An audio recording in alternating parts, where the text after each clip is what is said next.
13 करोड़ जो सहारा निवेशक हैं, जो आहत हैं, जो परेशान हैं, एक एक पाई का हिसाब होगा और किसी को निराश नहीं किया जाएगा। कुछ लोग सहारा के पेमेंट की बात कर रहे थे। नरेंद्र मोदी सरकार ने सहारा में कोऑपरेटिव में जितने लोगों को इन्वेस्टमेंट है वो सारा इन्वेस्टमेंट वापस करने का निर्णय किया है। नमस्कार मित्रों, सहारा के निवेशकों के लिए खुशखबरी है।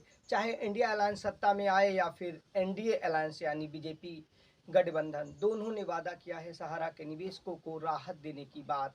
यानी मोदी ने कहा है अगर मैं सत्ता में आऊंगा तो पाई पाई वापस लौटाऊंगा। वहीं इंडिया अलायंस की तरफ से आरजेडी के प्रमुख प्रवक्ता मनोज झा ने बिहार में जनसभा को संबोधित करने के अतिरिक्त प्रेस कॉन्फ्रेंस में कांग्रेस के मुखिया, कांग्रेस अध्यक्ष की मौजूदगी में दावा किया और वादा किया लोगों से कि अगर इंडिया अलायंस सत्ता में आती है तो सहारा के निवेशकों के पाई पाई का हिसाब होकर भुगतान कराएंगे। दीपांकर से हमारी बात हुई, 13 करोड़ जो सहारा निवेशक हैं, जो आहत हैं, जो परेशान हैं, एक एक पाई का हिसाब होगा और किसी को निराश नहीं किया जाएगा। 4 जून के बाद जैसे ही सत्ता में बदलाव होगा तो कार्यशैली में भी बदलाव होगा। यानी कि सीधे शब्दों में कहा जाए तो लांग लपेट के 2024 के चुनाव में सत्ता में चाहे एनडीए आए या फिर इंडिया अलायंस आए, सहारा के निवेशकों को भुगतान मिलेगा। ये मामला 2009 से फसाद 9 से 14 के बीच एनडीए नहीं जबकि यूपीए सरकार थी, वही अब बदलकर इंडिया अलायंस बन गई। यानी कांग्रेस के नेतृत्व वाली और 2014 से 24 तक नरेंद्र मोदी की एनडीए सरकार थी। यानी कि बीजेपी और कांग्रेस दोनों को जनता ने देख लिया। अब आरजेडी, समाजवादी पार्टी और आम आदमी पार्टी को मिलाकर शामिल कांग्रेस का गठबंधन, इंडिया गठबंधन ने वादा किया है सहारा के निवेशकों को राहत देने की, यानी कि सहारा के निवेशकों के पाई पाई के भुगतान की। तो इस बार ये भी देख लिया जाए। वैसे लगातार 4 चरणों के मतदान हो गए हैं, 3 चरणों के मतदान बाकी हैं।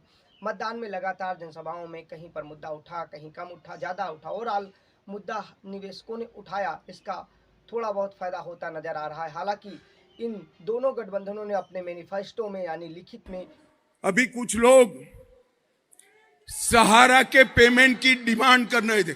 सुनो ना भाई, काम की बात बताता हूं। कुछ लोग बैठ जाओ, मैं समझता हूं, बैठ जाओ। कुछ लोग सहारा के पेमेंट की बात कर रहे थे। नरेंद्र मोदी सरकार ने सहारा में कोऑपरेटिव में जितने लोगों को इन्वेस्टमेंट है वो सारा इन्वेस्टमेंट वापस करने का निर्णय किया है। अभी आपको जो तकलीफ पड़ रही है, बैठ जाइए। अभी आपको जो तकलीफ पड़ रही है वो इसलिए पड़ रही है कि कुछ तो कोऑपरेटिव के डिपॉजिटर है और कुछ कंपनी के हैं। अभी कोऑपरेटिव का शुरू किया है और 10,000 तक नहीं देना है, जितना पैसा वसूला है वो सारा दे देना है। आप चिंता मत करिए, एक बार सुचारू रूप से 10,000 तक पेमेंट हो जाए, आगे की पेमेंट की भी शुरुआत होगी। और मोदी जी ने कहा है ये 12 लाख करोड़ रुपया जो घर में डाला है ना, नहीं दिया है, इससे थोड़ा संशय है। अभी भी मुद्दा है, 3 चरणों का चुनाव बाकी है, मैनिफेस्टो में शामिल करने तो थोड़ी और राहत मिल सकती है।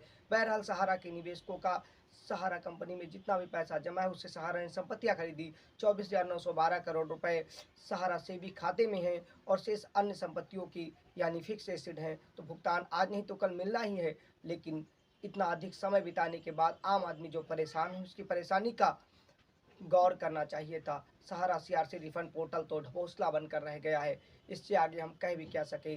बहरहाल आम आदमी जिस तरीके से समझे, सवाल उठाए, जवाब करे और जिसको चाहे सबक सिखाए, लेकिन बस एक चीज़ चाहिए, सत्ता में कोई भी आए सहारा के निवेशकों को पैसा। अब मतदाता हैं, हम ये आपसे नहीं कहेंगे पत्रकार के नाते आप इनका सपोर्ट करिए, उनका सपोर्ट करिए, ये पत्रकार का धर्म नहीं। आप समझदार हैं, आपको जो करना है करिए, बस अपने हितों के लिए, यानी जो आपके हित को सर्वोपरि समझे उसे आप वरीयता दें, पहले और बाद में। और आप सबको देख चुके हैं। इस वीडियो को लाइक शेयर सब्सक्राइब करें और सब तक भेजें ताकि लोग जागरूक हों और विश्वास बढ़े, ताकि वापसी पैसा मिलने की उम्मीद